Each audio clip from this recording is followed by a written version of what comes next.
ನಮಸ್ಕಾರ. 3ನೇ ಕ್ಲಾಸ್ಗೆ ತಮಗೆಲ್ಲ ಆತ್ಮೀಯ ಆದರದ ಸ್ವಾಗತ. ಈಗಾಗಲೇ ಮೊದಲ 2 ಕ್ಲಾಸ್ನಲ್ಲಿ ನಾವು ಇಂಡಿಯನ್ ಮ್ಯಾಪ್ ರೀಡಿಂಗ್ಗೆ ಸಂಬಂಧಪಟ್ಟಂತೆ ಹಲವಾರು ಅಂಶಗಳನ್ನು ಚರ್ಚೆ ಮಾಡಿದ್ದೀವಿ. ಸೊ ಫಸ್ಟ್ ಕ್ಲಾಸಲ್ಲಿ ಏನು ಚರ್ಚೆ ಮಾಡಿದ್ವಿ ನಾವು? ಈ ಟ್ರಾಪಿಕ್ ಆಫ್ ಕ್ಯಾನ್ಸರ್ ಅನ್ನೋ ಲ್ಯಾಟಿಟ್ಯೂಡ್ ಅಥವಾ ಕರ್ಕಾಟಕ ವೃತ್ತ ಭಾರತದ ಯಾವ ಯಾವ ರಾಜ್ಯಗಳ ಮುಖಾಂತರ ಹಾಯ್ದು ಹೋಗುತ್ತೆ ಅಂತ ಚರ್ಚೆ ಮಾಡಿದ್ವಿ. ಎಸ್ ಸರ್ನು ಸುಮಾರು 8 ರಾಜ್ಯಗಳ ಮುಖಾಂತರ ಹಾಯ್ದು ಹೋಗುತ್ತೆ. ಯಾವ್ಯಾವುದು ಜಸ್ಟ್ ನನ್ನ ಜೊತೆ ರಿಕ್ಯಾಪ್ ಮಾಡಿ. Gujarat, Rajasthan, Madhya Pradesh, Chhattisgarh, Jharkhand, West Bengal, Tripura and Mizoram. ನಂತರ ನಿನ್ನೆ ಕ್ಲಾಸ್ ಅಂದರೆ ಸೆಕೆಂಡ್ ಕ್ಲಾಸಲ್ಲಿ ನಾವು ಈ ಇಂಡಿಯನ್ ಸ್ಟ್ಯಾಂಡರ್ಡ್ ಟೈಮ್ ಅಥವಾ 82.5 ಈಸ್ಟ್ ಲಾಂಗಿಟ್ಯೂಡ್ ಅಂದರೆ ಇಂಡಿಯನ್ ಸ್ಟ್ಯಾಂಡರ್ಡ್ ಟೈಮ್ ಅಂತ ಕರಿತೀವಿ. ಇದು ಹಾಯ್ದು ಹೋಗುವಂತಹ ರಾಜ್ಯಗಳ ಬಗ್ಗೆ ಕೂಡ ಚರ್ಚೆ ಮಾಡಿದ್ವಿ. There are 5 states. ಯಾವ್ಯಾವುದು ಅಂತ ಕಮೆಂಟ್ ಮಾಡಿ. ಸೊ ಇವತ್ತಿನ ಕ್ಲಾಸ್ನಲ್ಲಿ ವಿಲ್ ಸ್ಟಾರ್ಟ್ ವಿತ್ ಸ್ಟೇಟ್ಸ್. ರಾಜ್ಯಗಳನ್ನು 1 by 1 ಡಿಸ್ಕಸ್ ಮಾಡ್ಕೊಂಡು ಹೋಗೋಣ. ಪ್ರಮುಖವಾಗಿ ಮೊದಲು ನಾನು ಹೇಳ್ತಾ ಇದ್ದೀನಿ, ಈಗ ಪೊಲಿಟಿಕಲ್ ಮ್ಯಾಪನ್ನು ಅಧ್ಯಯನ ಮಾಡಿ ಬರುವಂತಹ ಕೆಲವೊಂದಿಷ್ಟು ಕ್ಲಾಸ್ಗಳಲ್ಲಿ ನೆಕ್ಸ್ಟ್ ನಾವೇನು ಮಾಡೋಣ, ಜಿಯೋಗ್ರಫಿಕಲ್ ಮ್ಯಾಪ್ ಬಗ್ಗೆ ಅಧ್ಯಯನ ಮಾಡೋಣ. ಪೊಲಿಟಿಕಲ್ ಮ್ಯಾಪಲ್ಲಿ ಯಾವ ಪ್ರಮುಖ ಸ್ಥಳ ಆಗಿರ್ಬೋದು ಅಥವಾ ಆ ಬೌಂಡ್ರಿ ಆಗಿರ್ಬೋದು ಅಥವಾ ಡಿಸ್ಪ್ಯೂಟೆಡ್ ಏರಿಯಾ ಇರ್ಬೋದು, ಅದು ಎಲ್ಲಿ ಬರುತ್ತೆ ಅಂತ ತಿಳ್ಕೊಳ್ಳೋಣ ಅಂತೆ. Right, welcome back to KS Guruji once again. I am your mentor teacher Rajashekar. And ಇವತ್ತಿನ 3ನೇ ಕ್ಲಾಸ್ನಲ್ಲಿ ನಾವು ಜಮ್ಮು ಕಾಶ್ಮೀರ್ ಮತ್ತು ಲದಾಖ್ ಬಗ್ಗೆ ಚರ್ಚೆಯನ್ನು ಮಾಡೋಣ.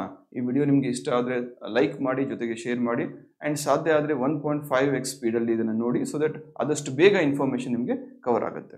ರೈಟ್, ಸೊ ಹಾಗಾದರೆ ಮೊದಲನೇದಾಗಿ ಜಮ್ಮು ಕಾಶ್ಮೀರ್. ಇದು ಭಾರತದ ಅವಿಭಾಜ್ಯ ಅಂಗ ಅಂತ ಕರಿತೀವಿ. ಯಾಕೆ ಸರ್ ಈ ಥರ ಸ್ಟ್ರೆಸ್ ಮಾಡಿ ಹೇಳ್ತಾ ಇದ್ದೀರಾ? ಯಾಕಂದರೆ ಬಹುಶಃ ಭಾರತದ ಯಾವ ರಾಜ್ಯ ಕೂಡ ಓನರ್ಶಿಪ್ ಅಥವಾ ಕ್ಲೇಮ್ ಅಂತ ಏನು ಕರಿತೀವಿ ಅದಕ್ಕೆ ಸಂಬಂಧಪಟ್ಟಂತೆ ಇಷ್ಟೊಂದು ಡಿಸ್ಪ್ಯೂಟ್ಸ್ಗೆ ಒಳಗಾಗಿಲ್ಲ. ಈ ನೀವಿಲ್ಲಿ ಮ್ಯಾಪಲ್ಲಿ ಏನು ನೋಡ್ತಾ ಇದ್ದೀರಾ, ಈ ಸಂಪೂರ್ಣವಾದಂತಹ ರಾಜ್ಯ ಅಥವಾ ಬೌಂಡ್ರಿ ಭಾರತಕ್ಕೆ ಸಂಬಂಧಪಟ್ಟಿದ್ದು. ಇದು ಒಂದು ರೀತಿ ಭಾರತದ ಮುಂಡ ಇದ್ದಂಗೆ, ಅಂದರೆ ರುಂಡ ಇದ್ದಂಗೆ. ನಮ್ಮ ದೇಹಕ್ಕೆ ಯಾವ ರೀತಿ ಕತ್ತು ಇಂಪಾರ್ಟೆಂಟ್ ಅಲ್ಲ, ಬ್ರೈನ್ ಅಂತ ಕರಿತೀವಲ್ವಾ, ಅದೇ ರೀತಿ ಸಿಗ್ನಿಫಿಕೆಂಟ್ ಆದಂತಹ ಒಂದು ರೋಲನ್ನು ಈ ಜಮ್ಮು ಕಾಶ್ಮೀರ್ ಮಾಡುತ್ತೆ. ಆದರೂ ಏನು ಮಾಡೋದು, unfortunately it has been divided. It has not been officially divided. It has been ಸ್ವಲ್ಪ ಚೀಟ್ ಮಾಡಿ ಅಥವಾ ಬ್ಯಾಕ್ ಸ್ಟ್ಯಾಬಿಂಗ್ ಮಾಡಿ ಈ ಒಂದು ಭಾಗವನ್ನು 3 ಭಾಗಗಳನ್ನಾಗಿ ಈಗ ಸದ್ಯಕ್ಕೆ ವಿಭಜಿಸಲಾಗಿದೆ. ಅಫಿಷಿಯಲಿ ನೆನಪಿರಲಿ, ಈ ಸಂಪೂರ್ಣವಾದಂತಹ ಪ್ರದೇಶ ಏನಿದೆ ಅದು ಭಾರತಕ್ಕೆ ಸೇರುತ್ತೆ. ಆದರೆ ಇಲ್ಲಿ ನೀವು ನಿಮ್ಮ ಪ್ರಿಪರೇಷನ್ ಆರಂಭ ಮಾಡಿದಾಗಿಂದ ಕೂಡ ಕೆಲವೊಂದಿಷ್ಟು ಪದಗಳನ್ನ ಕೇಳಿರ್ತೀರಾ. ಏನಪ್ಪ ಕೇಳಿದ್ದೀರಾ? ಪಾಕ್ ಆಕ್ಯುಪೈಡ್ ಕಾಶ್ಮೀರ್ ಎಲ್ಲೆಲ್ಲಿ ಬರುತ್ತೆ, ಏನೇನು ಬರುತ್ತೆ ಅಂತ ಹೇಳ್ತೀನಿ. Next line of control, next line of actual control ಕೇಳಿರ್ತೀರ. ನೀವು ಸ್ಪರ್ಧಾತ್ಮಕ ಪರೀಕ್ಷೆಗಳಿಗೆ ಪ್ರಿಪೇರ್ ಆಗ್ತಾ ಇದ್ದೀರಾ ಅಂತ ಹೇಳಿದ್ರೆ definitely one or the other way somewhere ನೀವು ಇದನ್ನು ಕೇಳಿರ್ತೀರ. ಸೊ ಇದನ್ನು ಚರ್ಚೆ ಮಾಡ್ಕೊಂಡು ಹೋಗೋಣ ಅಂತೆ. ಸೊ ಏನಾಯ್ತು ಪ್ರಾಬ್ಲಮ್ಮು, ಸ್ವಲ್ಪ ಹಿಸ್ಟ್ರಿ ಹೋಗೋಣ ಅಂತೆ. ನಮ್ಗೆ ಸ್ವಾತಂತ್ರ್ಯ ಯಾವಾಗ ಸಿಕ್ತು? 1948, 1947, 1947 ಸ್ವಾತಂತ್ರ್ಯ ಸಿಕ್ತು. ಆ ಸ್ವಾತಂತ್ರ್ಯ ಸಿಕ್ಕಂತಹ ಸಂದರ್ಭದಲ್ಲಿ ಬಹುಶಃ ಬ್ರಿಟಿಷ್ ಇಂಡಿಯಾದಲ್ಲಿ ಇರತಕ್ಕಂತಹ ಎಲ್ಲ ಪ್ರಾವಿನ್ಸಸ್ ಅಂದರೆ ಎಲ್ಲ ರಾಜ್ಯಗಳು, ಎಲ್ಲ ಕಮಿಷನರೇಟ್ಸು ಮತ್ತು ಎಲ್ಲ ಪ್ರಿನ್ಸ್ಲಿ ಸ್ಟೇಟ್ಸ್ ಅಂದರೆ ರಾಜರಿಂದ ಡೈರೆಕ್ಟ್ ಆಗಿ ಆಳ್ವಿಕೆ ಮಾಡಲ್ಪಟ್ಟಂತಹ ಪ್ರದೇಶಗಳು ಭಾರತವನ್ನು ಸೇರಲಿಕ್ಕೆ ಇಚ್ಛೆ ಪಟ್ಟವು. ಆದರೆ ಇಲ್ಲಿ 3 ಸ್ಥಳಗಳು, ಒಂದು ಜಮ್ಮು ಮತ್ತು ಕಾಶ್ಮೀರ, ಎರಡನೇದು ಹೈದರಾಬಾದ್, ಮೂರನೇದು ಜುನಾಗಢ್ ಅಥವಾ ಜುನಾಗಢ್ ಅಂತ ಕರಿತೀವಿ. ಸೊ ಈ 3 ಸ್ಥಳಗಳು ಅಥವಾ ಈ 3 ರಾಜ್ಯಗಳು ಸ್ವಲ್ಪ ಖ್ಯಾತೆ ತೆಗಿತವೆ. ಇರಲೇಬೇಕಲ್ವಾ, ಯಾವುದು ಸುಸೂತ್ರವಾಗಿ ಆಗ್ಲಿಕ್ಕೆ ಸಾಧ್ಯನೇ ಇಲ್ಲ. ಯಾವುದಾದ್ರೂ ಸುಸೂತ್ರವಾಗಿ ಆಗ್ತಾ ಇದೆ ಅಂತ ಹೇಳಿದ್ರೆ maybe you are not going on the right path. So ಆ ಸಂದರ್ಭದಲ್ಲಿ Jawaharlal Nehru interim prime minister ಆಗಿದ್ರು, ಇಂಟ್ರೀಮ್ ಹೋಮ್ ಮಿನಿಸ್ಟರ್ ಆಗಿ ಸರ್ದಾರ್ ವಲ್ಲಭಭಾಯಿ ಪಟೇಲ್ ಇದ್ರು. ಸೊ ಇಲ್ಲಿ ಏನಾಯ್ತು, ಈ 3 ಜನ ಈ ತರ ಡಿಕ್ಲೇರ್ ಮಾಡ್ತಾ ಇದ್ದಂಗೆ ಜಮ್ಮು ರಾಜ ಏನ್ ಹೇಳ್ದ, ನಾನು ಇಲ್ಲ ಇಂಡಿಪೆಂಡೆಂಟ್ ಆಗಿರ್ತೀನಿ, ಪಾಕಿಸ್ತಾನನೂ ಸೇರಲ್ಲ, ಇಂಡಿಯಾನೂ ಸೇರಲ್ಲ, ಇಂಡಿಪೆಂಡೆಂಟ್ ಆಗಿರ್ತೀನಿ ಅಂತ ಹೇಳ್ದ. ಸರಿ ಅಂತಂದ್ರು. ಈ ಹೈದರಾಬಾದ್ ಏನ್ ಮಾಡ್ದ, ಹೈದರಾಬಾದ್ ನೋಡಿ ಭಾರತದ ಹೆಚ್ಚು ಕಮ್ಮಿ ಹೃದಯ ಭಾಗ, ಅಂದ್ರೆ ಸೌತ್ ಇಂಡಿಯಾದ ಹೃದಯ ಭಾಗ, ಇಲ್ಲಿರ್ತಕ್ಕಂತಹ ಒಂದು ರಾಜ್ಯ ಸ್ಥಳ ನಾನು ಪಾಕಿಸ್ತಾನ ಸೇರ್ತೀನಿ ಅಂತ ಹೇಳಿದ್ರೆ ಸುಮ್ಮನೆ ಬಿಡಕ್ಕಾಗತ್ತಾ? ಆಯ್ತು ಸೇರ್ಕೊಳ್ಳಪ್ಪ, ಬಟ್ ಮುಂದೆ ಯಾರಿಗೆ ತೊಂದರೆ ಆಗುತ್ತೆ? ಯಾಕಂದ್ರೆ ಸುತ್ತಲೂ ಕೂಡ ಭಾರತ ಇರುತ್ತೆ, ಭಾರತದ ಭೂಮಿ ಇರುತ್ತೆ. ಅವ್ನು ಪಾಕಿಸ್ತಾನಕ್ಕೆ ಹೋಗ್ಬೇಕು ಅಂದ್ರೆ he should only take flight, air route ಮಾತ್ರ ತಗೊಂಡು ಹೋಗ್ಬೇಕಾಗುತ್ತೆ. ಎನಿವೇ ಇಟ್ ಈಸ್ ತೆಟ್ಟಲ್ಲ, ಪಾಕಿಸ್ತಾನ ಅಂದ್ರೆ ಅಷ್ಟೊತ್ತಿಗಾಗಲೇ ಹಾವು ಮುಗಿಸಿ ತರ ಆಗೋಗಿತ್ತು ಭಾರತದ ಜೊತೆ. ಸೊ ಹಾಗಾಗಿ ಇದನ್ನ ಸರ್ದಾರ್ ವಲ್ಲಭಾಯ್ ಪಟೇಲ್ ಒಪ್ಪಲಿಲ್ಲ. ಆಮೇಲೆ ಜೊತೆಗೆ ಜುನಾಗಢ್ ಕೂಡ, ಜುನಾಗಢಲ್ಲಿ ಏನಾಗಿತ್ತು, ಎರಡು ಡಿಫ್ರೆನ್ಸ್ ಏನಂದ್ರೆ ಜಮ್ಮುವಿನಲ್ಲಿ ಮ್ಯಾಕ್ಸಿಮಮ್ ಪಾಪ್ಯುಲೇಷನ್ ಮುಸ್ಲಿಂ ಆಗಿತ್ತು, ಮ್ಯಾಕ್ಸಿಮಮ್ ಜನಸಂಖ್ಯೆ ಮುಸ್ಲಿಮರದಿತ್ತು, ಆದರೆ ರಾಜ ಹಿಂದೂ ರಾಜ ಆಗಿದ್ದ. ಆದರೆ ಜುನಾಗಢಲ್ಲಿ ಮ್ಯಾಕ್ಸಿಮಮ್ ಪಾಪ್ಯುಲೇಷನ್ ಜನಸಂಖ್ಯೆ ಹಿಂದೂಗಳಾಗಿದ್ದು ಅಲ್ಲಿಯ ರಾಜ ಮುಸ್ಲಿಂ ಆಗಿದ್ದ. ಅವ್ನು ಹೆಚ್ಚು ಕಮ್ಮಿ ನೀವೊಂದು ಬುಕ್ ಓದ್ಬೇಕದು, ಅವಾಗ ಆರ್ಟಿಕಲ್ಸ್ ಕೂಡ ಬರ್ತಾ ಇರುತ್ತೆ. ಈ ಜಮ್ಮು ಕಾಶ್ಮೀರಲ್ಲಿ ಏನಾದ್ರು ಗಲಾಟೆ ಆದ್ರೆ ಜುನಾಗಢ ರಾಜ ಸುಮಾರು 100-150 ದೊಡ್ಡ ನಾಯಿ ತಳಿಗಳನ್ನ ಮೇಂಟೈನ್ ಮಾಡಿದಂತೆ. ಗ್ರೇಟ್ ಡೆನ್, ಆಮೇಲೆ ಟಿಬೆಟನ್ ಸ್ಟಿಫ್, ಈ ತರ ದೊಡ್ಡ ನಾಯಿಗಳನ್ನ, ಒಳ್ಳೆ ಕ್ರೇಜ್ ಅಂತ ಅವ್ನಿಗೆ. ಸೊ ಈ ತರ ಶುರು ಮಾಡಿದ್ರು. ಇಲ್ಲಿ ಸರ್ದಾರ್ ವಲ್ಲಭಭಾಯ್ ಪಟೇಲ್ ಬರ್ತಾರೆ. ಪಟೇಲ್ರು ಬಂದ್ಬಿಟ್ಟು ಏನ್ ಮಾಡ್ತಾರೆ, ಇದು ಆಗಿದ್ ಮಿಸ್ಟೇಕೇ ಅನ್ಸುತ್ತೆ. ಪಟೇಲ್ರು ಬಂದು ಈ ಹೈದರಾಬಾದ್ ಮತ್ತೆ ಜುನಾಗಢನ್ನ ಭಾರತಕ್ಕೆ ಸೇರಿಸಿಕೊಳ್ಳುವಲ್ಲಿ ಸ್ವಲ್ಪ ಫೋಕಸ್ ಮಾಡ್ತಾರೆ. ಇಲ್ಲಿ ಪೊಲೀಸ್ ಆಕ್ಷನ್ ಮಾಡ್ತಾರೆ, ಅಲ್ಲಿ ಹೆದರಿಸ್ಬಿಟ್ಟು ಜುನಾಗಢ ತಗೋತಾರೆ, ಎಲ್ಲ ಮಾಡ್ತಾರೆ, ಆಪರೇಷನ್ ಪೋಲೋ ಎಲ್ಲ ಆಗುತ್ತೆ, ತಗೋತಾರೆ. ಬಟ್ ಇಲ್ಲಿ ಜಮ್ಮು ಕಾಶ್ಮೀರ ಏನ್ ತೊಂದರೆಗೆ ಒಳಗಾಗಿತ್ತು, ಆ ಸಂದರ್ಭದಲ್ಲಿ ಯಾವಾಗ ಇಂಡಿಪೆಂಡೆಂಟ್ ಆಗಿ ಇರ್ತೀನಿ ಅಂತ ಹೇಳ್ದ, ಈ ಕಡೆ ಪಾಕಿಸ್ತಾನದವ್ರು ಅವಾಗಲೇ ತಮ್ಮ ಕಂತ್ರಿ ಬುದ್ಧಿ ತೋರ್ಸಕ್ ಶುರು ಮಾಡಿದ್ರು. ಪಾಕಿಸ್ತಾನ ಸ್ಲೋಲಿ ಆ ಜಮ್ಮು ಕಾಶ್ಮೀರದ ಒಳಗಡೆ ಬಂದು ಅಲ್ಲಿ ಇದ್ದಂತಹ ಜನರನ್ನ ಓಡಿಸಿ ತನ್ನ ತೆಕ್ಕೆಗೆ ತಗೊಳಕ್ಕೆ ಇಲ್ಲಿಗಲಿ ಟ್ರೈ ಮಾಡ್ತಾ ಇತ್ತು. ಆಗ ರಾಜಾ ಹರಿ ಸಿಂಗ್ ಬಂದ್ಬಿಟ್ಟು ಜವಾಹರ್ಲಾಲ್ ನೆಹರು ಮತ್ತೆ ಪಟೇಲ್ರನ್ನ ಮೀಟ್ ಆಗಿ, ಇಲ್ಲ ನಾನು ಭಾರತವನ್ನ ಸೇರಿಸ್ಕೊಳ್ತೀನಿ, ನಂಗೊಂದು ವಿಶೇಷ ಸ್ಥಾನಮಾನ ಕೊಡಿ, ಅಂಡ್ ಅದ್ರ ಜೊತೆಗೆ ನಾನು ಭಾರತದಲ್ಲೇ ಉಳ್ಕೊಳ್ಳಿಕ್ಕೆ ಇಚ್ಛೆ ಪಡ್ತೀನಿ ಅಂತ ತನ್ನ ಒಂದು ಇಚ್ಛೆಯನ್ನ ವ್ಯಕ್ತಪಡಿಸ್ತಾನೆ. ಸೊ ಆ ಸಂದರ್ಭದಲ್ಲಿ ಪಟೇಲ್ರು ಮತ್ತೆ ನೆಹರು ಡಿಸ್ಕಸ್ ಮಾಡಿ ಪಟೇಲ್ರಿಗೆ ಎರಡನ್ನ ಹ್ಯಾಂಡಲ್ ಮಾಡಿಕೊಟ್ಟು, ಯಾವುದು ಹೈದರಾಬಾದ್ ಮತ್ತೆ ಜುನಾಗಢನ, ಜಮ್ಮುವಿನ ಬಗ್ಗೆ ಅವ್ರು ತಲೆ ಕೆಡಿಸ್ಕೊಳ್ತಾರೆ. ಅವರು ವಾಪಸ್ ಅಲ್ಲಿ ಮಿಲಿಟರಿ ಕರ್ಕೊಂಡು ಇನ್ನೇನು ಅಟ್ಯಾಕ್ ಮಾಡುವಂತ ಸಂದರ್ಭಕ್ಕೆ ಮಿಲಿಟರಿ ಆಫೀಸರ್ಸ್ ಎಲ್ಲ ಹೇಳ್ತಾರೆ, ನಮ್ಗೆ ಅವಕಾಶ ಕೊಟ್ಟು ನೋಡಿ, ಪಾಕಿಸ್ತಾನಿಯರನ್ನ ಒದ್ದೊಡಿಸ್ತೀವಿ ಈ ಭಾಗದಿಂದ ಅಂತ ಹೇಳ್ತಾರೆ. ಅಷ್ಟೆಲ್ಲ ಆಗೋಷ್ಟೊತ್ತಿಗೆ ಕಂತ್ರಿ ಪಾಕಿಸ್ತಾನ ಏನ್ ಮಾಡುತ್ತೆ, ಆಗ ತಾನೇ ಹುಟ್ಕೊಂಡಂತಹ UN 2-3 ವರ್ಷ ಆಗಿತ್ತು, ಯುನೈಟೆಡ್ ನೇಷನ್ಸ್ ವಿಶ್ವಸಂಸ್ಥೆಗೆ ಹೋಗ್ಬಿಟ್ಟು ಈ ತರ ಭಾರತ ನಮ್ಮ ಮೇಲೆ ಅಟ್ಯಾಕ್ ಮಾಡ್ತಾ ಇದೆ, ನಮ್ಮನ್ನ ಕಾಪಾಡಿ ಅಂತ ಹೇಳ್ತಾರೆ. ಅಲ್ಲಿಂದ ವಿಶ್ವಸಂಸ್ಥೆಯಿಂದ ಕಾಲ್ ಬರುತ್ತೆ, ಏನಿದೆ ಸದ್ಯಕ್ಕೆ ಸ್ಟೇಟಸ್ ಕೋ ಮೇಂಟೈನ್ ಮಾಡಿ, ಯಾವುದೇ ಕಾರಣಕ್ಕೂ ನೀವು ಮಿಲಿಟರಿ ಅಟ್ಯಾಕ್ ಅನ್ನ ಮಾಡಕ್ ಹೋಗ್ಬಿಡಿ ಅಂತ ಹೇಳ್ತಾರೆ.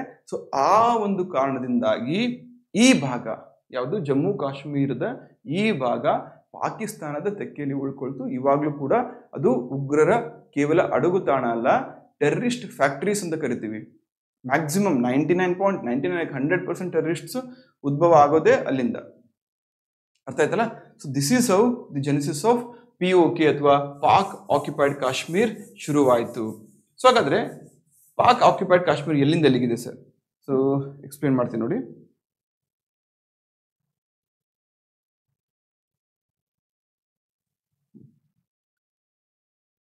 ಇದು ಜಮ್ಮು ಕಾಶ್ಮೀರು, ಕರೆಕ್ಟಾ ಕೇಳಿಸ್ಕೊಳ್ಳಿ. ಎಂಜಾಯ್ ಮಾಡ್ಕೊಂಡು ನೀವು ಮ್ಯಾಪ್ ರೀಡಿಂಗ್ ಮಾಡಬೇಕು, ಯಾವುದೇ ಕಾರಣಕ್ಕೂ ಇಲ್ಲಿ ಕಷ್ಟಪಡಬಾರ್ದು. ನಾಳೆ ಯಾರಾದರೂ ಕೇಳಿದ್ರು ಕೂಡ, ಕರೆಂಟ್ ಅಫೇರ್ಸ್ ಅಲ್ಲಿ ಬಂದರೂ ಕೂಡ you should be able to map.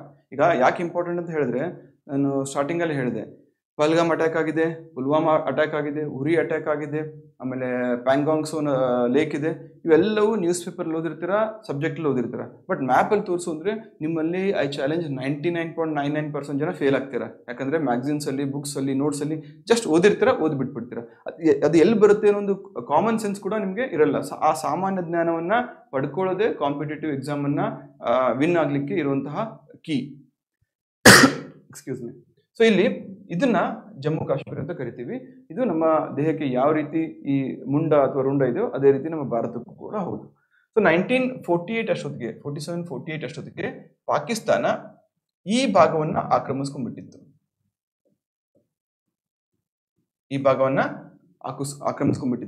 ಇದನ್ನ ನಾವೇನಂತ ಕರಿತೀವಿ? ಪಾಕ್ ಆಕ್ಯುಪೈಡ್ ಕಾಶ್ಮೀರ್ ಎಂದು ಕರಿತೀವಿ, POK ಅಂತ ಕರಿತೀವಿ. ಅಂಡ್ ನಂತರ ಏನ್ ಮಾಡುತ್ತೆ ಪಾಕಿಸ್ತಾನ, ಈ ಪಾಕ್ ಆಕ್ಯುಪೈಡ್ ಕಾಶ್ಮೀರಲ್ಲಿ ಇರ್ತಕ್ಕಂತಹ ಒಂದು ಪ್ರದೇಶವನ್ನ, ಈ ಪ್ರದೇಶವನ್ನ ಇದಕ್ಕೆ ಶಕ್ಷಮ್ ವ್ಯಾಲಿ ಅಂತ ಕರಿತೀವಿ. ಜಿ ಬರುತ್ತೆ, ಜಿ ಸೈಲೆಂಟ್ ಇರುತ್ತೆ. ಶಕ್ಷಮ್ ವ್ಯಾಲಿ, ಈ ವ್ಯಾಲಿನ ಯಾರಿಗೆ ಬಿಟ್ಕೊಡುತ್ತೆ? ಚೈನಾಗ್ ಬಿಟ್ಕೊಡುತ್ತೆ. ಫಸ್ಟ್ ಆಫ್ ಆಲ್ ತಗೊಂಡಿರೋದೇ ಇಲ್ಲಿಗಲ್ ಆಗಿ. ಆದ್ರೂ ಕೂಡ ಈಗ ಎನಿಮೀಸ್ ಫ್ರೆಂಡ್ ಅಲ್ಲ, ಶತ್ರುಗಳ ಶತ್ರು ನಮ್ಮ ಸ್ನೇಹಿತ. ಭಾರತದ ಶತ್ರು ಯಾರಿಲ್ಲಿ? ಚೈನಾ ಮತ್ತು ಪಾಕಿಸ್ತಾನ. ಸೊ ಹಾಗಾಗಿ ಚೈನಾ ಪಾಕಿಸ್ತಾನಕ್ಕೆ ಫ್ರೆಂಡ್ ಆಗುತ್ತೆ. ಅದನ್ನ ಹದ್ಬಸ್ತಲ್ಲಿ ಇಟ್ಕೊಳ್ಳೋಕ್ಕೆ, ಯಾಕಂದ್ರೆ ಬರೀ ಪಾಕಿಸ್ತಾನ ಆ ರೀಜನ್ ಅನ್ನ ಹೊಂದಿದ್ರೆ ನಾವು ಯಾವಾಗ್ಲೂ ಹೋಗಿ ಒದ್ದೋಡಿಸಿ ಅವ್ರನ್ನ ಅಲ್ಲಿಂದ ಜಾಗ ಖಾಲಿ ಮಾಡಿಸಿ POK ತಗೊಂಡ್ಬಿಡ್ತಾ ಇದ್ವಿ. ಅದಕ್ಕೆ ಏನ್ ಮಾಡ್ತು, ಪಾಕಿಸ್ತಾನಿಗೆ ಯಾವಾಗಿದ್ರು ಕೂಡ ಈ ಭಯ ಇತ್ತು. ಅದಕ್ಕೆ ಏನ್ ಮಾಡುತ್ತೆ, ಈ POKನ ಈ ಭಾಗವನ್ನ ಸಕ್ಷಮ್ ವ್ಯಾಲಿ ಅಂತ ಏನ್ ಕರಿತೀವಿ, ಇದನ್ನ ಚೈನಾಗ್ ಬಿಟ್ಕೊಡುತ್ತೆ.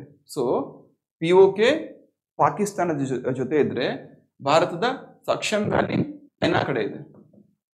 ಅಂಡ್ ಒನ್ಸ್ ಅಗೇನ್ 1962-63 ಅಲ್ಲಿ ಇಂಡೋ ಚೈನಾ ವಾರ್ ಆಗುತ್ತಲ್ಲ, ಆಗ ಇನ್ನು ಮಿಲಿಟರಿ ವೈಸ್ ಭಾರತ ಚೀನಾದ ಮಟ್ಟಿಗೆ ಇರಲಿಲ್ಲ. ಒಂದು. ಎರಡನೇದು, ಜವಾಹರ್ಲಾಲ್ ನೆಹರು ಅವರು ತುಂಬಾ ಬ್ಲೈಂಡ್ ಆಗಿ ಚೈನಾವನ್ನ ನಂಬಿಟ್ಟಿದ್ರು, ಯಾವುದೇ ಕಾರಣಕ್ಕೂ ನಮ್ಗೇನು ಮೋಸ ಮಾಡಲ್ಲ ಅಂತ ಹೇಳ್ಬಿಟ್ಟು. ಆ ನಂಬಿಕೆನ ಅವರು ದುರುಪಯೋಗ ಪಡಿಸ್ಕೊಂಡು ಈ ಒಂದು ಅಕ್ಸೈ ಚಿನ್ ಅನ್ನೋ ಪ್ರಾಂತ್ಯವನ್ನ ಯಾವುದು ಚೈನಾ ಪಡ್ಕೊಂಡಿದೆ, ಅಕ್ಸೈ ಚಿನ್. ಸೊ ಬರ್ಕೊಳ್ಳಿ. ಮತ್ತೊಂದು, ಈ ಮ್ಯಾಪ್ ರೀಡಿಂಗ್ ಕ್ಲಾಸಸ್ ನೋಡುವಾಗ ದಯವಿಟ್ಟು ಒಂದು ಅಟ್ಲಾಸ್ ಅನ್ನ ನಿಮ್ ಜೊತೆಗೆ ಇಟ್ಕೊಳ್ಳೇಬೇಕು. ಇಲ್ಲ ಅಟ್ಲೀಸ್ಟ್ ಒಂದು ಮ್ಯಾಪ್ನ, ಇಂಡಿಯಾ ಮ್ಯಾಪ್ ಅಥವಾ ವರ್ಲ್ಡ್ ಮ್ಯಾಪ್ನ ಒಂದು 10 ಪ್ರಿಂಟ್ ತೆಗೆದುಕೊಂಡು ಇಟ್ಕೊಳ್ಳಿ. ನೀವು ಬರೀ ಕ್ಲಾಸ್ ಕೇಳ್ಕೊಂಡ್ಬಿಟ್ಟು ನೋಟ್ಸ್ ಮಾಡ್ಕೊಂಡ್ಬಿಟ್ಟು ಪಾಸ್ ಆಗ್ತೇನೆ ಅಂದ್ರೆ ಆಗಲ್ಲ. You are bound to forget. ಮರೆಯುವು ಸಹಜ, ಬಟ್ ಯಾವುದೇ ಕಾರಣಕ್ಕೂ ಆ ಮರೆಯುವು ಏನಾಗಬಾರ್ದು, ನಿಮ್ಮನ್ನ ಹಿಂದೆ ಉಳಿಸುವಾಗ ಮಾಡಬಾರ್ದು. ರೈಟ್. ಸೊ POK ಯಾರ ಹತ್ರ ಇದೆ, ಪಾಕಿಸ್ತಾನ ಹತ್ರ ಇದೆ.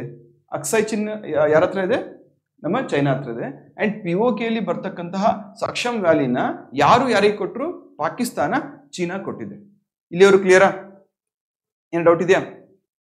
No, right. ಸೊ ನೆಕ್ಸ್ಟ್ ಹೋಗೋಣಂತೆ. ಓಕೆ, ಇದು ಪಾಕಿಸ್ತಾನ, ಸಾರಿ ಇದು ಭಾರತದ ಜಮ್ಮು ಕಾಶ್ಮೀರ.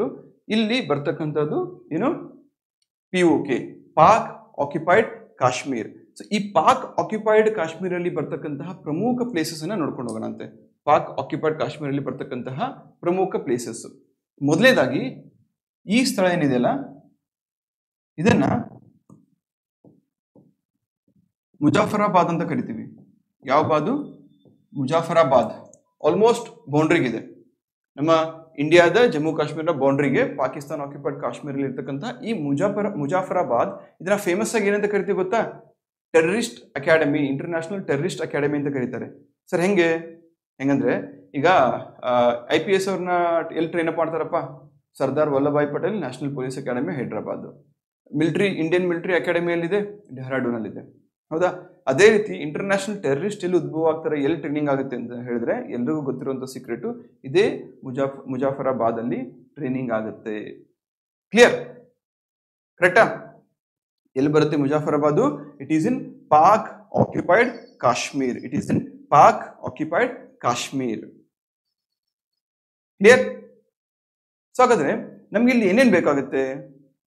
ಮೊದಲನೇದು ಮುಜಾಫರಾಬಾದ್, ಇಲ್ಲಿ ನಿಮ್ಗೆ ಇದು ಏನು ಸಕ್ಷಮ್ ವ್ಯಾಲಿ ಅಂತ ಹೇಳಿದೆ, ರೈಟ್? ಸೊ ಆ ವ್ಯಾಲಿ ಯಾರಿಗೆ ಕೊಟ್ಟರು? ಸಕ್ಷಮ್ ವ್ಯಾಲಿ ಬಂದ್ಬಿಟ್ಟು ಪಾಕಿಸ್ತಾನ ಚೀನಾಗೆ ಕೊಟ್ಟಂತಹ ಒಂದು valley. Saksham valley Pakistan China ಕೊಟ್ಟಿದೆ, ಅದು ಭಾರತದ್ದು, ಎಲ್ಲ ಭಾರತದ್ದೇನೆ. ಕ್ಲಿಯರ್? ಇಲ್ಲಿ ಗಿಲ್ಗಿಟ್ ಅನ್ನೊಂದು ಸ್ಥಳ ಬರುತ್ತೆ. ಯಾವುದು? ಗಿಲ್ಗಿಟ್ ಅಲ್ಲ, ಅಥವಾ ಗಿರ್ಮಿಟ್ ಅಲ್ಲ, ಗಿಲ್ಗಿಟ್. ಯಾವ್ದು ಹೇಳಿ? ಗಿಲ್ಗಿಟ್ ಅನ್ನೋ ಸ್ಥಳ ಬರುತ್ತೆ. ಈಗ ಗಿಲ್ಗಿಟ್ ಬಾಲ್ಟಿಸ್ತಾನ್ ಅಂತ ಹೇಳ್ಬಿಟ್ಟು ಅಲ್ಲಿ ಸಪ್ರೇಟ್ ಪ್ರೊಟೆಸ್ಟ್ ನಡೀತಾ ಇದೆ. ಅಲ್ಲಿಯ ಜನ ಏನ್ ಪ್ರೊಟೆಸ್ಟ್ ಮಾಡ್ತಾ ಇದಾರೆ, ನಾವು ಪಾಕಿಸ್ತಾನ ಜೊತೆ ಇರಕ್ ಆಗಲ್ಲ, ನಾವು ಭಾರತವನ್ನು ಸೇರ್ಕೊಳ್ತೀವಿ ಅಥವಾ ಇಂಡಿಪೆಂಡೆಂಟ್ ಆಗ್ತೀವಿ ಅಂತ ಹೇಳ್ಬಿಟ್ಟು. ತಾನು ಬೆಳೆಸಿದಂತಹ ಒಂದು ಗಿಡ, ಅದಕ್ಕೇನಾಗಿದೆ ಇವಾಗ, ಒಂದು ಮುಳ್ಳಾಗಿದೆ, ರೈಟ್? ಸೊ ಇಲ್ಲಿ ಗಿಲ್ಗಿಟ್ ಬಾಲ್ಟಿಸ್ತಾನ್ ಅಂತ ಬರುತ್ತೆ. ಈ ಗಿಲ್ಗಿಟ್ ಬಾಲ್ಟಿಸ್ತಾನ್ ಇತ್ತೀಚೆಗೆ ಸುದ್ದಿಯಲ್ಲಿತ್ತು. ಯಾಕೆ ಸುದ್ದಿಯಲ್ಲಿತ್ತು? ಇಲ್ಲಿ ಡಬಲ್ ಗೇಮ್ ಆಡ್ತಕ್ಕಂತಹ ಸೋ ಕಾಲ್ಡ್ ದೊಡ್ಡಣ್ಣ, ಯಾರು? ಪ್ರಪಂಚದ ಸೋ ಕಾಲ್ಡ್ ಸೆಲ್ಫ್ ಪ್ರೊಕ್ಲೇಮ್ಡ್ ದೊಡ್ಡಣ್ಣ ಅಮೆರಿಕ ಏನ್ ಮಾಡ್ತಾ ಇದೆ? ಡಬಲ್ ಗೇಮ್ ಮಾಡ್ತಾ ಇದೆ. ಹೇಗೆ? ಒಂದ್ ಕಡೆ ಭಾರತಕ್ಕೆ ಸಪೋರ್ಟ್ ಮಾಡ್ತಾ ಇದೆ ಪಾಕಿಸ್ತಾನದ ವಿರುದ್ಧ, ಮತ್ತೊಂದ್ ಕಡೆ ಬಂದ್ಬಿಟ್ಟು ಪಾಕಿಸ್ತಾನದ ಒಂದು ವೀಕ್ನೆಸ್ ಅನ್ನ ಬಳಸ್ಕೊಂಡು ತನ್ನಗೆ ಮತ್ತು ಚೈನಾಗೆ ಇರತಕ್ಕಂತಹ ವೈರತ್ವವನ್ನ ಅಲ್ಲಿ ಎನ್ಕ್ಯಾಶ್ ಮಾಡ್ಕೊಳ್ತಾ ಇದೆ. ಏನಾಯ್ತು? 2023-24ರಲ್ಲಿ ಅಮೆರಿಕದ ಒಬ್ಬರು ರಾಯಭಾರಿ ಬರ್ತಾರೆ. ಎಲ್ಲಿ? ಈ ಗಿಲ್ಗಿಟ್ ಬಾಲ್ಟಿಸ್ತಾನ್ಗೆ ವಿಸಿಟ್ ಮಾಡ್ತಾರೆ. ಎಲ್ಲಿ? ಗಿಲ್ಗಿಟ್ ಬಾಲ್ಟಿಸ್ತಾನ್. ಇದು ಸರಿನಾ ತಪ್ಪ? ಆಬ್ವಿಯಸ್ಲಿ ತಪ್ಪು. ಯಾಕಂದ್ರೆ ಅಮೆರಿಕ ಭಾರತವನ್ನು ಸಪೋರ್ಟ್ ಮಾಡ್ತಾ ಇರುವಾಗ ಆಬ್ವಿಯಸ್ಲಿ ಭಾರತದ ವಿರುದ್ಧವಾಗಿ ಇರ್ತಕ್ಕಂಥ ಅಥವಾ ಭಾರತ ಕ್ಲೇಮ್ ಮಾಡ್ಕೊಂಡಿರ್ತಕ್ಕಂತಹ ಮತ್ತು ಪಾಕಿಸ್ತಾನ್ ಇಲ್ಲಿಗಲಿ ಆಕ್ಯುಪೈ ಮಾಡಿರ್ತಕ್ಕಂತಹ ಪ್ರದೇಶಕ್ಕೆ ಭೇಟಿ ನೀಡಲೇಬಾರದು. ನ್ಯೂಟ್ರಲ್ ಆಗಿ ಉಳ್ಕೊಂಡ್ಬಿಡ್ಬೇಕು. ಆದ್ರೂ ಕೂಡ ಆ ಅಮೆರಿಕದ ರಾಯಭಾರಿ ಬರ್ತಾರೆ, ಅಷ್ಟಕ್ಕೆ ಸೀಮಿತ ಆಗಲ್ಲ ಮೈ ಫ್ರೆಂಡ್ಸ್. ರಾಯಭಾರಿ ಬಂದು ಅಲ್ಲಿ ಏನ್ ಮಾಡ್ತಾರೆ, ಒಂದು ಏರ್ ಬೇಸ್ ಅನ್ನ ಅಥವಾ ಟೆಂಪ್ರರಿ ಶೆಲ್ಟರ್ ಅನ್ನ ನಾವು ಅಲ್ಲಿ ಕನ್ಸ್ಟ್ರಕ್ಟ್ ಮಾಡೋದಾಗಿ ಅವರು ಘೋಷಿಸ್ತಾರೆ. ಸೊ ಆಬ್ವಿಯಸ್ಲಿ ಅದು ಚೀನಾವನ್ನ ಹತ್ತಿಕ್ಲಿಕ್ಕೆ ಅಥವಾ ಚೀನಾವನ್ನ ಹದ್ಬಸ್ತಲಿಡ್ಲಿಕ್ಕೆ ಮಾಡಬಹುದು. ಬಟ್ ಅದು ಯಾರ ಸ್ಥಳ? ಭಾರತದ್ದು. ಹಾಗಾಗಿ ಅವ್ರು ಮಾಡಿರೋ ತಪ್ಪದು. ಬೇಕಾದ್ರೆ ಇಲ್ಲಿ ಎಲ್ಲಾದ್ರೂ ಇಲ್ಲಿ ಮಾಡ್ಕೊಳ್ಳಿ, ನೀವು ರಾವಲ್ಪಿಂಡಿ ಮಾಡ್ಕೊಳ್ಳಿ, ಲಾಹೋರಲ್ಲಿ ಮಾಡ್ಕೊಳ್ಳಿ. ನಮ್ಮ ಭಾರತದ ಒಂದು ಪ್ರದೇಶ ಯಾಕೆ ಬೇಕಾಗಿತ್ತು? ಮೊದಲೇ ಚೈನಾ ಯಾವುದು ಪಾಕಿಸ್ತಾನ ಇಲ್ಲಿಗೆ ಆಕ್ಯುಪೈ ಮಾಡ್ಕೊಂಡಿದೆ. ಸೊ ಹಾಗಾಗಿ ಅದು ತಪ್ಪು. ಇಲ್ಲಿ ಗಿಲ್ಗಿಟ್ ಆಯ್ತಾ, ಇಲ್ಲಿ ಗಿಲ್ಗಿಟ್ ಪಕ್ಕದಲ್ಲೇ ಇನ್ನೊಂದು ಸ್ಥಳ ಬರುತ್ತೆ. ಯಾವುದು? ಸ್ಕಾರ್ಡು ವ್ಯಾಲಿ. SKARDUVALLEY, ಸ್ಕಾರ್ಡು ವ್ಯಾಲಿ ಅಂತ ಹೇಳ್ಬಿಟ್ಟು. ಈ ಸ್ಕಾರ್ಡು ವ್ಯಾಲಿ ಯಾವ್ದಕ್ಕೆ ಫೇಮಸ್ಸು? ಇದು ಪ್ರಪಂಚದ ಅತ್ಯಂತ ಕ್ಲಿಷ್ಟಕರವಾದಂತಹ ಒಂದು ಏರ್ ಬೇಸ್. 2 ಪರ್ವತ ಶ್ರೇಣಿಗಳಿದಾವೆ ಎಲ್ಲ ಕಡೆ ಸುತ್ತಲೂ. ನಾಟ್ ಜಸ್ಟ್ ಒಂದು 3 ಕಡೆಯಿಂದ ಪರ್ವತ ಶ್ರೇಣಿಗಳು ಆವರಿಸಿಕೊಂಡಿರುವಂತ ಒಂದು ಸ್ಥಳ. ಅಲ್ಲಿ ಏರ್ ಬೇಸ್ ಬಿಲ್ಡ್ ಮಾಡಲಾಗಿದೆ.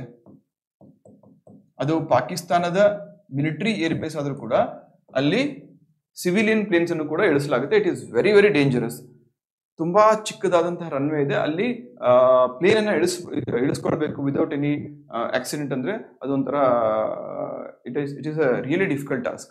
ಸೊ ಆ ಸ್ಕಾರ್ಡು ವ್ಯಾಲಿಯಲ್ಲಿ ಬರುತ್ತೆ, ಗಿಲ್ಗಿಟ್ ನ ಎಡಭಾಗದಲ್ಲಿ ಬರುತ್ತೆ. ಕ್ಲಿಯರ್? ಸೊ ನೆಕ್ಸ್ಟ್ ಇಲ್ಲಿ ಈ ಸ್ಥಳ ಏನಿದೆಲ್ಲ ಇದನ್ನ ಸಿಯಾಚಿನ್ ಅಂತ ಕರಿತೀವಿ. ಎಂತ ಕರಿತೀವಿ? ಸಿಯಾಚಿನ್ ಅಂತ ಕರಿತೀವಿ. ಸಿಯಾಚಿನ್ ಗ್ಲೇಷಿಯರ್ ನೀವು ಕೇಳಿರ್ಬೋದು. ಸಿಯಾಚಿನ್ ಗ್ಲೇಷಿಯರ್ ಇರ್ತಕ್ಕಂತಹ ಒಂದು ಸ್ಥಳ ಯಾವುದು? ಇದು.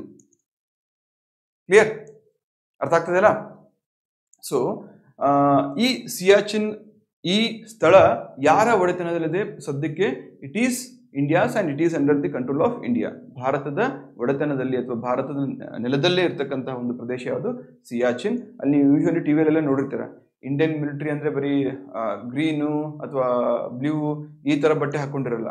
ಸಿಯಾಚಿನ್ ಗ್ಲೇಷಿಯರ್ ಅಲ್ಲಿ ಇರ್ತಕ್ಕಂತಹ ಇಂಡಿಯನ್ ಮಿಲಿಟರಿ ಅವರು ಕಂಪ್ಲೀಟ್ ಆಗಿ ಸ್ನೋ ಇಂದ ಕವರ್ಡ್ ಆಗಿರುತ್ತದೆ, ಹಿಮದಿಂದ ಆವೃತವಾಗಿರುತ್ತೆ.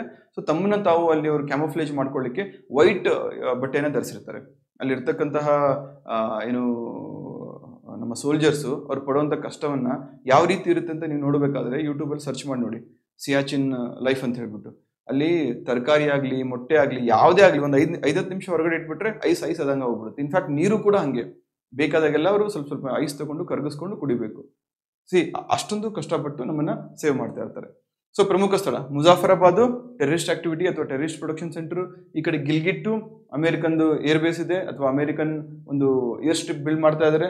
ಸ್ಕಾರ್ಡು ವ್ಯಾಲಿ ಪಾಕಿಸ್ತಾನದ ಒಂದು ಏರ್ ಬೇಸ್ ಇದೆ. ಈ ಕಡೆ Siachen it is under India. ಇದು ಬಂದ್ಬಿಟ್ಟು ಸಕ್ಷಮ್ ವ್ಯಾಲಿ. ಸಕ್ಷಮ್ ವ್ಯಾಲಿ ಯಾರಿಗೆ ಕೊಟ್ಟಿದ್ದಾರೆ? ಸಕ್ಷಮ್ ವ್ಯಾಲಿ ಚೈನಾ, ಪಾಕಿಸ್ತಾನ ಇಲ್ಲಿಗಲಿ ಭಾರತದಿಂದ ತಗೊಂಡು ಚೈನಾ ಕೊಟ್ಟಿದೆ. ರೈಟ್, ಇದಾಯ್ತು.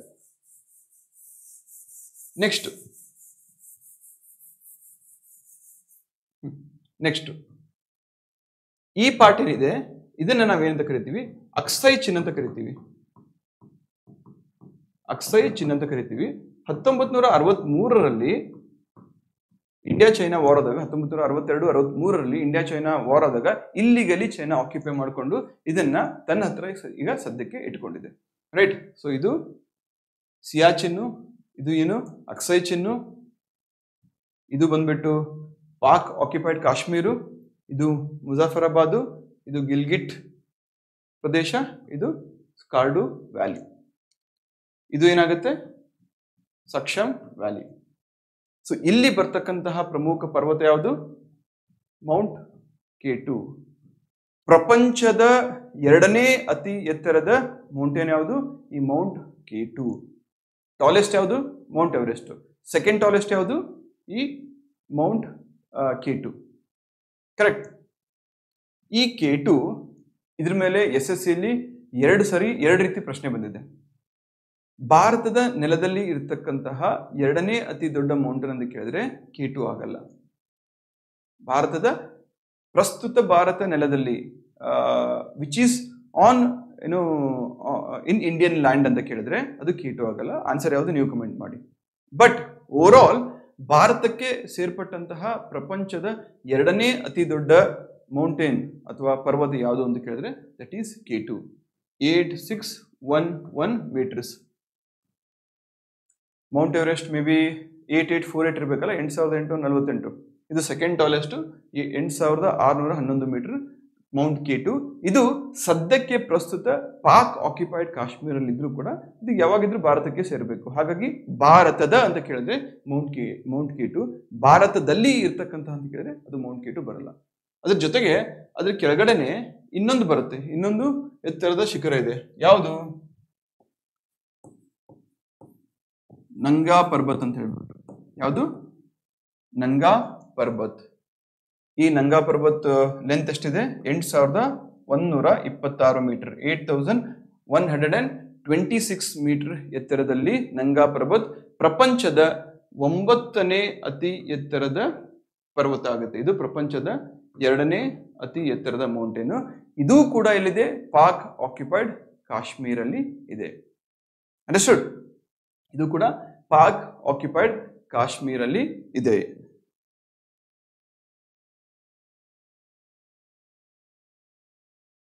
ಕ್ಲಿಯರ್? ಸೊ ಈಗ ಬನ್ನಿ, ಇಲ್ಲಿ ಸಿಯಾಚಿನ್ ಇದೆಯಾ? ಸಿಯಾಚಿನ್ ಮಿಲಿಟರಿ ಬೇಸ್ ಅಂತ ಹೇಳಿದೆ, ಅಥವಾ ಅತ್ಯಂತ ಏನು ಕಡಿದಾದಂತಹ ಅಥವಾ ಎತ್ತರದ ಒಂದು ಪರ್ವತ ಅಂತ ಹೇಳಿದೆ. ಅಲ್ಲಿ ಇಂಡಿಯನ್ ಮಿಲಿಟರಿಯವರು ಕೂಡ ಇರ್ತಾರೆ. ಸೊ ಹಾಗಾದ್ರೆ ತನ್ನನ್ನು ತಾನು ಸೇವ್ ಮಾಡ್ಕೊಳ್ಳಿಕ್ಕೆ ಇಂಡಿಯಾ ಫರ್ದರ್ ಅಗ್ರೆಷನ್ ಅಥವಾ ಫರ್ದರ್ ಆಕ್ಯುಪೇಷನ್ ಯಾವುದು ಚೈನಾ ಮತ್ತು ಪಾಕಿಸ್ತಾನದಿಂದ ಪ್ರಿವೆಂಟ್ ಮಾಡಬೇಕಾದ್ರೆ ಇದು ನಮಗೆ ತುಂಬಾ ಇಂಪಾರ್ಟೆಂಟ್ ಈ ಸ್ಥಳ ಸಿಯಾಚಿನ್. ಹಾಗಾಗಿ ಈ ಸಿಯಾಚಿನ್ ಗ್ಲೇಷಿಯರ್ನ ಬಿಟ್ಕೊಡಕ್ಕಾಗಲ್ಲ. ಯಾಕಂದ್ರೆ ಇಲ್ಲಿ ನಿಂತ್ಕೊಂಡ್ರೆ ನಮ್ಗೆ ಈ ಕಡೆ POKನೂ ಕಾಣುತ್ತೆ, ಈ ಕಡೆ ಅಕ್ಸೈಚಿನ್ ಕೂಡ ಕಾಣುತ್ತೆ. ಸೊ ಹಾಗಾಗಿ ಈ ಕಡೆ ಚೈನೀಸ್ ಆರ್ಮಿಯವರು, ಆ ಕಡೆ ಪಾಕಿಸ್ತಾನ ಆರ್ಮಿಯವರು ಬಂದ್ರೆ ಪ್ರಿವೆಂಟ್ ಮಾಡ್ಲಿಕ್ಕೆ ಅನುಕೂಲ ಆಗುತ್ತೆ. ರೈಟ್? ಹಾಗಾಗಿ ಇದನ್ನ ಇಟ್ಕೊಳ್ಬೇಕಾಗುತ್ತೆ. ಸೊ ಈ ಅಕ್ಸೈಚಿನ್ ಅಲ್ಲಿ ಇರಬೇಕಾದ್ರೆ ಇಲ್ಲೊಂದು ಮಿಲಿಟರಿ ಬೇಸ್ ಬೇಕಲ್ವಾ? ಮಿಲಿಟರಿ ಬೇಸ್ ಬೇಕಲ್ವಾ ಭಾರತಕ್ಕೆ? ಸೊ ಸಿಯಾಚಿನ್ ಗ್ಲೇಷಿಯರ್ ಅಡಿಯಲ್ಲಿ ಇರ್ತಕ್ಕಂತಹ ಭಾರತದ, ನಾಟ್ ಚೈನೀಸ್, ನಾಟ್ ಪಾಕಿಸ್ತಾನ್, ಭಾರತದ ಮಿಲಿಟರಿ ಬೇಸ್ ಯಾವುದು?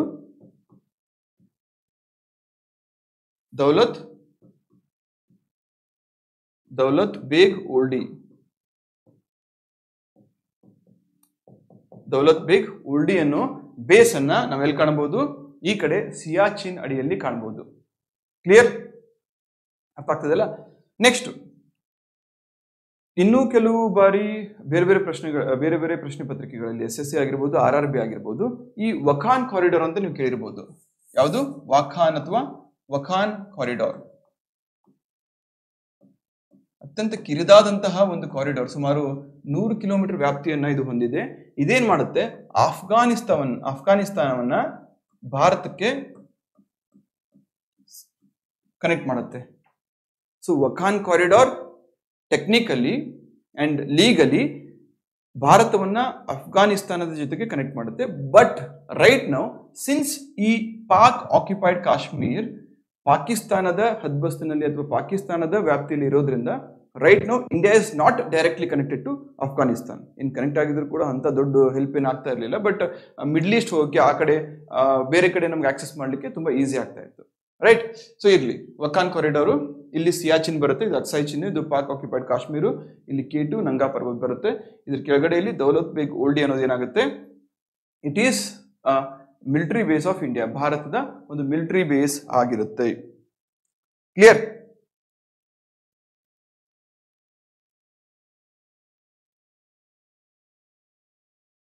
ನೆಕ್ಸ್ಟ್ ಇಲ್ಲಿ ಇದನ್ನ ಏನಂತ ಹೇಳಿದೆ ನಾನು? ಅಕ್ಸೈಚಿನ್ ಅಂತ ಹೇಳಿದೆ. ಅಕ್ಸೈಚಿನ್ ಯಾರ ಹತ್ರ ಇದೆ ಈಗ? ಇಲ್ಲಿಗಲಿ ಚೈನಾ ಆಕ್ಯುಪೈ ಮಾಡ್ಕೊಂಡಿದೆ. ಅಕ್ಸೈಚಿನ್ ಅನ್ನ ಇಲ್ಲಿಗಲಿ ಚೈನಾ ಆಕ್ಯುಪೈ ಮಾಡ್ಕೊಂಡಿದೆ. ಇಲ್ಲಿ ನಿಮಗೆ 3 ಪ್ರಮುಖ ಸ್ಥಳಗಳು ಬರುತ್ತೆ. ಮೊದಲನೇದಾಗಿ ಈ ಒಂದು ಸ್ಥಳ ಏನಿದೆಯಲ್ಲ, ಇಲ್ಲಿ ಲೇಹ್ ಬರುತ್ತೆ ಬಿಡಿ, ಇದು ಲೇಹ್. ಇದನ್ನ ಕಾರಾಕೋರಂ ರೇಂಜ್ ಅಂತ ಕರಿತೀವಿ. ಪಾಕ್ ಆಕ್ಯುಪೈಡ್ ಕಾಶ್ಮೀರ್ ಏನಿದೆಯಲ್ಲ, this is in Karakoram range. ಮುಂದೆ ಫಿಸಿಕಲ್ ಮ್ಯಾಪ್ ಹೇಳುವಾಗ ಹೇಳ್ತೀನಿ, ಡೋಂಟ್ ವರಿ.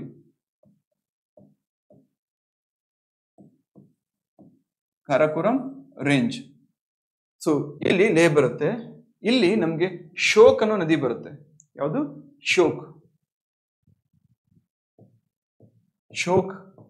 ರಿವರ್ ಬರುತ್ತೆ. ಯಾವುದು? ರಿವರ್ ಶೋಕ್ ಬರುತ್ತೆ. ಅದರ ಪಕ್ಕದಲ್ಲಿ ಬಾರ್ಡರ್ ಹತ್ಕೊಂಡು ಗ್ಯಾಲ್ವಾನ್ ವ್ಯಾಲಿ ಇದೆ. ಜ್ಞಾಪಕ ಇದೆಯಾ? ಪದೇ ಇಲ್ಲಿ ಭಾರತ ಮತ್ತು ಚೈನಾ ಮಧ್ಯೆ ಈ ಒಂದು ವ್ಯಾಲಿಗೆ ಸಂಬಂಧಪಟ್ಟಂತೆ ಡಿಸ್ಪ್ಯೂಟ್ ಆಗ್ತಾನೆ ಇರುತ್ತೆ. ಭಾರತೀಯ ಸೈನಿಕರು ಕೂಡ ಇರ್ತಾರೆ, ಆ ಕಡೆಯಿಂದ ಚೈನೀಸ್ ಸೈನಿಕರು ಕೂಡ ಬಂದು ಅತಿಕ್ರಮಣ ಮಾಡ್ತಾ ಇರ್ತಾರೆ. It is very steep. ಸುಮಾರು 4-5 ವರ್ಷದಿಂದ ಒಂದು ಇನ್ಸಿಡೆಂಟ್ ನಡೆಯಿತು.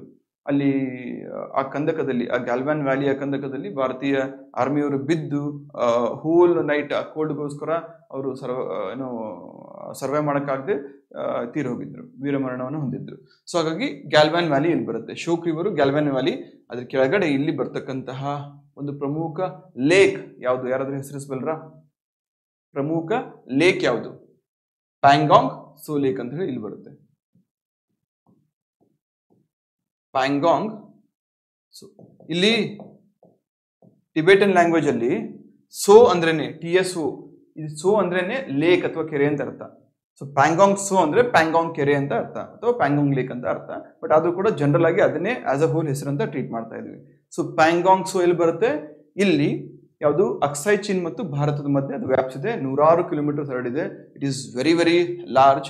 ಅರ್ಧ ಚೈನೀಸ್ ಆಕ್ಯುಪೇಷನ್ ಇಲ್ಲಿದ್ರೆ, ಅರ್ಧ ಭಾರತದ ಆಕ್ಯುಪೇಷನ್ ಇಲ್ಲಿದೆ. ಇವಾಗಲೂ ಕೂಡ ಅಲ್ಲಿ ನೀವು ಪದೇ ಪದೇ ಡಿಸ್ಪ್ಯೂಟ್ಸ್ ಆಗೋದನ್ನ ಕಾಣ್ತಾ ಇರ್ತೀರ. ರೈಟ್. ಸೊ ಇಷ್ಟು ಯಾವುದು, ಇದು ಶೋಕ್ ರಿವರ್ ಆಯ್ತು, ಇದು ಗ್ಯಾಲ್ವಾನ್ ಆಯ್ತು, ಇದೇನಾಯ್ತು ನಿಮ್ಮ ಪ್ಯಾಂಗಾಂಗ್ ಸೋ ಲೇಕ್ ಆಯ್ತು. ನೆಕ್ಸ್ಟ್ ಇಲ್ಲಿ ಬನ್ರಿ, ಇದು ಲೇ ಅಂತ ಹೇಳಿದ್ನ. So this is the real map as of today. ಅಂದ್ರೆ ಆಕ್ಚುಯಲ್ ಆಗಿ ಪೊಲಿಟಿಕಲಿ ಇರ್ತಕ್ಕಂತಹ ಮ್ಯಾಪ್ ಇದು ಪ್ರಸ್ತುತ ಬೆಳವಣಿಗೆಯಲ್ಲಿ. ಇದು POK ಯಲ್ಲಿದೆ, ಇದು ಎಲ್ಲಿದೆ? ಅಕ್ಸೈ ಚೀನ್ ಅಲ್ಲಿದೆ. ಬಟ್ ಇನ್ ರಿಯಾಲಿಟಿ ಭಾರತದ ಅಫಿಷಿಯಲ್ ಮ್ಯಾಪ್ ನೋಡೋದಾದ್ರೆ ಇದು ಯಾವುದು ಲೆಕ್ಕಕ್ಕೆ ಬರಲ್ಲ. ಇವಾಗ ಆಕ್ಚುಯಲ್ ಅಫಿಷಿಯಲ್ ಮ್ಯಾಪ್ಗೆ ಹೋಗೋಣ. ಅಫಿಷಿಯಲ್ ಅಂದ್ರೆ ರೆಕಾರ್ಡ್ ಬುಕ್ಸ್ ಮೇಲೆ ಅಥವಾ ಅಫಿಷಿಯಲ್ ರೆಕಾರ್ಡ್ಸ್ ಅಲ್ಲಿ ಇರ್ತಕ್ಕಂತಹ ಒಂದು ಮ್ಯಾಪ್. ರೈಟ್. ಸೊ